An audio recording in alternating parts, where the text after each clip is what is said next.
Una de las inquietudes que tienen algunos sectores del movimiento popular es que la agenda del diálogo y negociaciones entre la guerrilla de las FARC y el Estado colombiano es muy estrecha en el temario social y económico. ¿Usted qué opinión tiene de este concepto?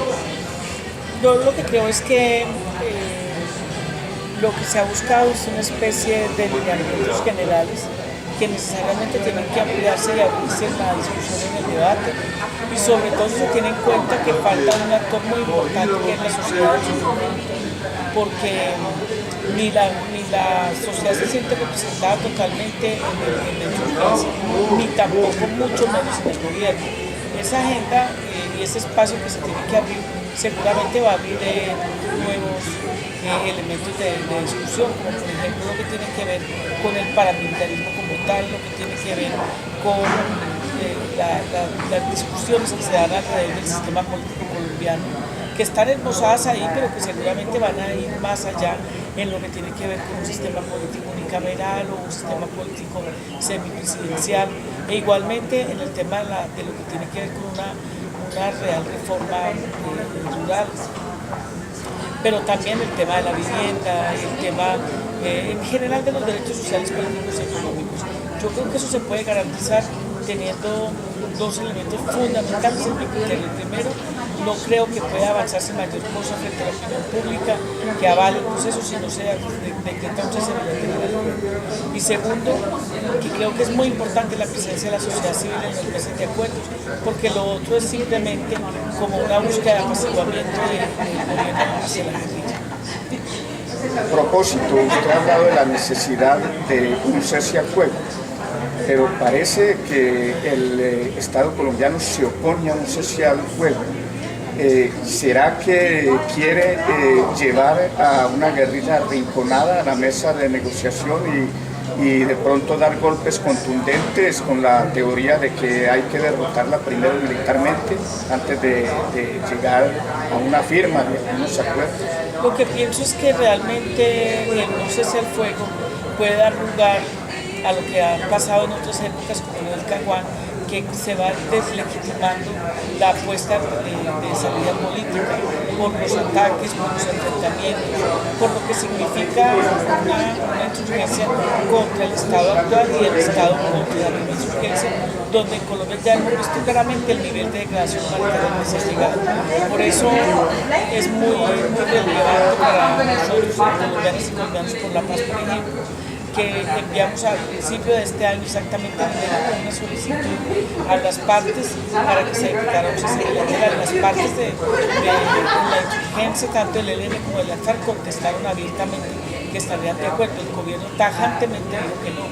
Entonces, eso es preocupante en la medida en que pareciera que la intención de antemano es fundamentalmente como, sí, decir aquí estamos, hemos hecho todo, pero la guerrilla no cesa en esto. Y eso inclusive lo planteó el ministro de Defensa en un momento determinado cuando dijo, se está hablando de acuerdos, pero la guerrilla acaba de volar tal cosa, y eso es como una especie de sí, pero no.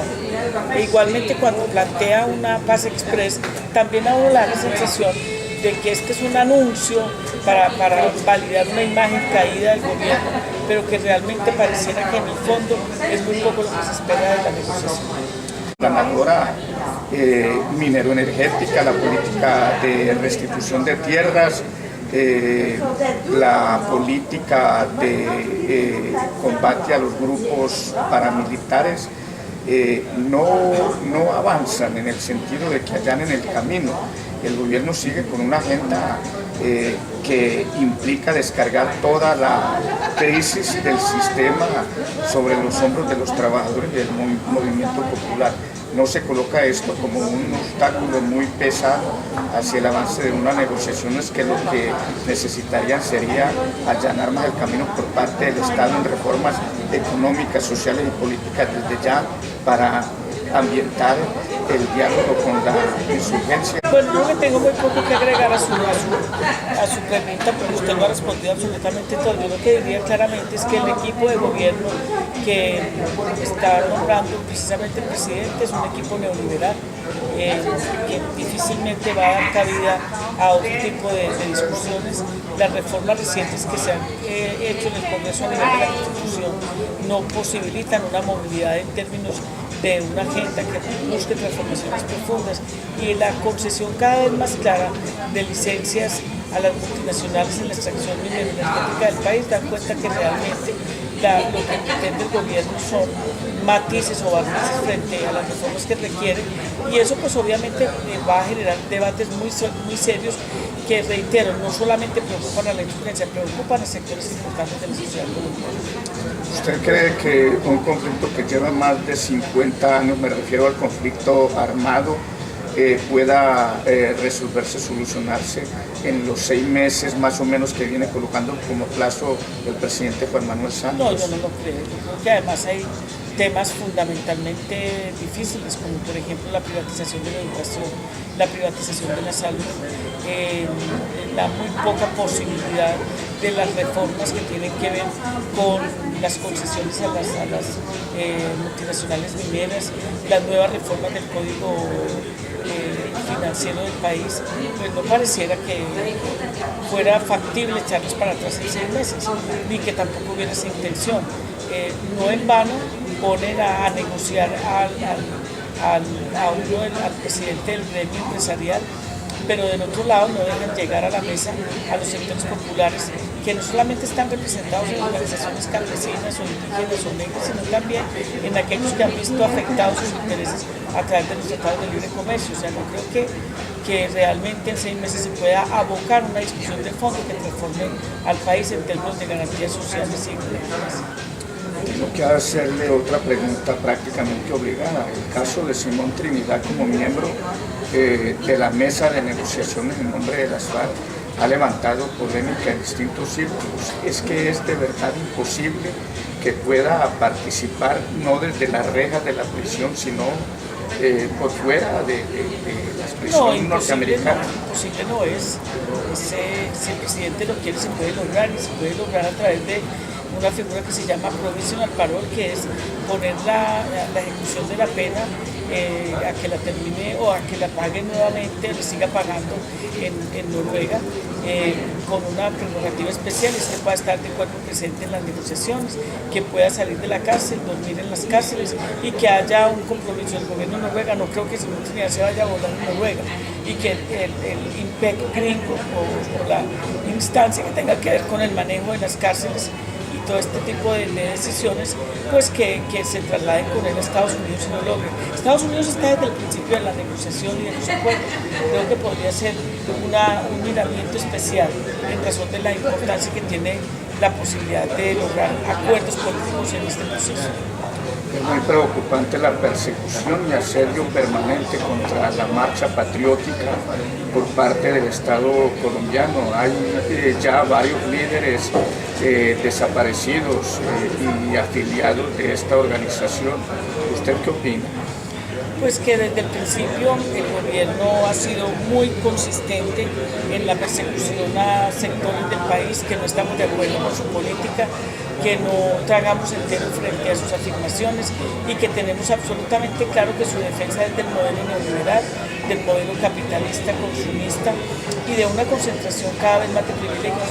La Casa Santos no se va a dejar sacar tan fácilmente del poder, porque el poder es el que la ha mantenido donde está, y con él muchísimas otras familias y muchísimas otras miembros de los que conforman el poder político, económico y social del país. Entonces, el asedio contra nosotros es por esa misma razón. El maltrato, el irrespeto, los montajes y sobre todo la persecución al pensamiento diverso, pues son un elemento, yo diría, fundamental en la concepción del poder y de la nación que ellos tienen.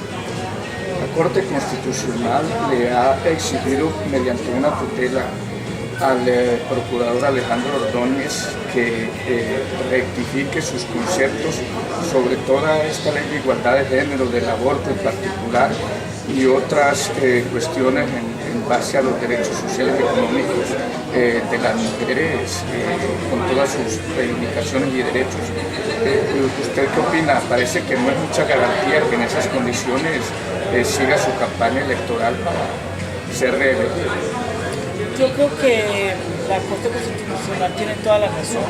El procurador es una figura, yo diría, nefasta para la democracia del país, por el hecho no de que piense diferente a como pensamos los demás, sino por el hecho de que no respeta el pensamiento, no respeta los derechos y tiene una mentalidad anclada en el tiempo, es decir, en la época en que todavía ni siquiera se discutía la posibilidad de la igualdad de derechos de las mujeres. Él hace parte de esa cohorte de pensamiento que es muy peligrosa para la democracia de cualquier país del mundo. Hace parte de esa cohorte de personas que piensan claramente que pensar distinto es un peligro, es una amenaza, es decir, hace parte del terrorismo, y es muy clara sus decisiones en cuanto a garante de lo que es el manejo, además de lo público, de la defensa de lo público, de la defensa de la ciudadanía.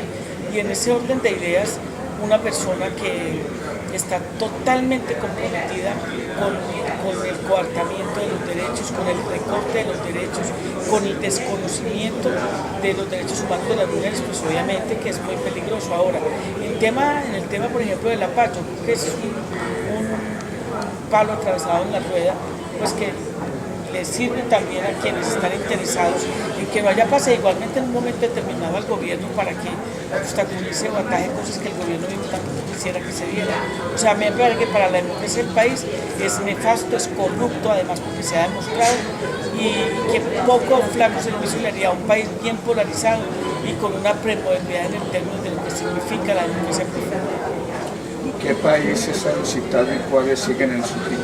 Visitamos Francia, terminamos ya la gira aquí en Bélgica, muy satisfechos del trabajo y la receptividad de las propuestas por parte de la institucionalidad de este país, y vamos hacia Suecia, Suiza, Dinamarca, Alemania e Inglaterra. Muchas gracias, muchos éxitos. A ustedes muchas gracias.